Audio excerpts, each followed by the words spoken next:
Welcome to Elevate English. Elevate your English. Elevate your life. If you found this video informative, please like, share, and subscribe to the Elevate English channel. Let's start our story.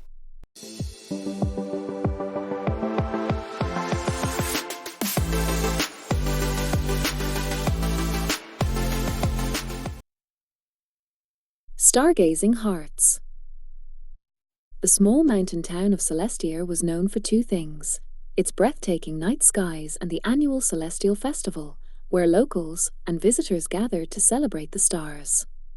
Perched high above the valley, Celestia offered an unparalleled view of the cosmos, and on clear nights, it felt as though you could reach out and touch the constellations.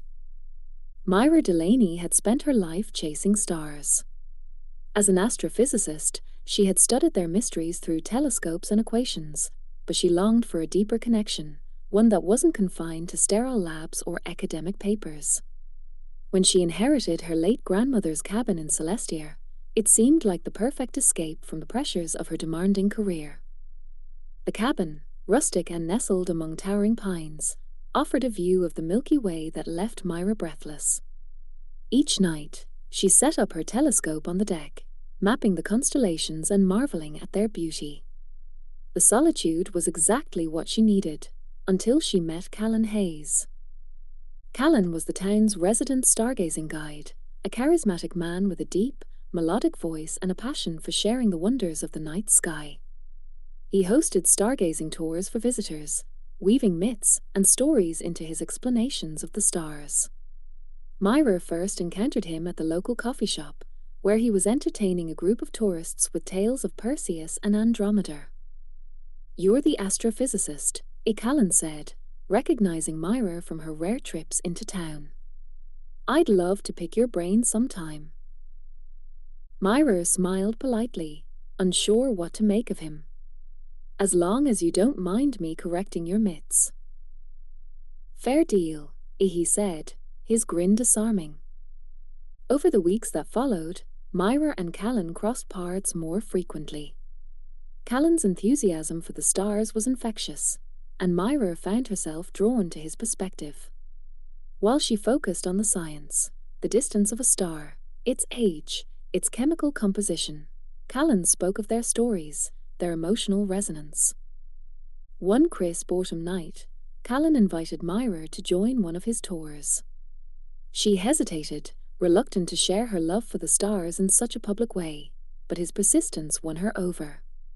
They hiked to the top of a nearby hill, where Callan set up his telescope and pointed out constellations with the ease of someone who had spent a lifetime beneath the night sky. "You see that?" he said, pointing to a cluster of stars. "The Pleiades. Some call them the Seven Sisters. Ancient Greeks said they were pursued by Orion until Zeus turned them into stars to protect them." Myra peered through the telescope. "Beautiful. But you're leaving out the part about their brightness and spectral classification." Callan chuckled. "You're hopeless, aren't you?" "And you're hopelessly romantic," Myra countered, but her smile betrayed her affection. Their connection grew like the stars themselves, quietly but undeniably luminous. Callan taught Myra to see the poetry in the cosmos, while Myra shared the marvels of science that deepened Callan's appreciation for the universe. One evening, during the height of the Celestial Festival, Callan took Myra to a hidden spot he discovered as a child, a meadow surrounded by ancient oaks, where the stars shone brighter than anywhere else in Celestia. He laid out a blanket, and they sat in companionable silence, gazing at the heavens. "Do you ever think about how small we are?" Myra asked, her voice barely above a whisper. "All the time," Callan replied. "But I also think about how incredible it is that we get to be part of this." He gestured to the sky.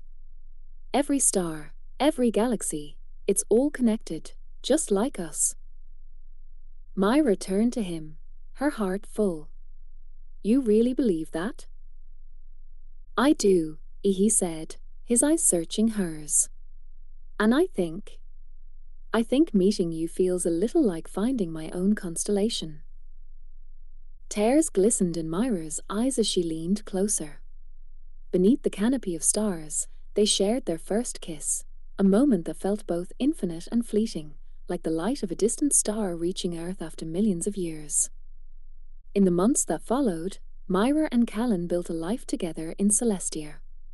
They turned her grandmother's cabin into a community observatory, blending their passions for science and storytelling.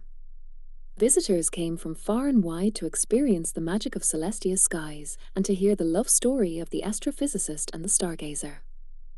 Their nights were filled with wonder, their days with laughter, and their hearts with the certainty that, in a universe of endless possibilities, they had found their perfect orbit.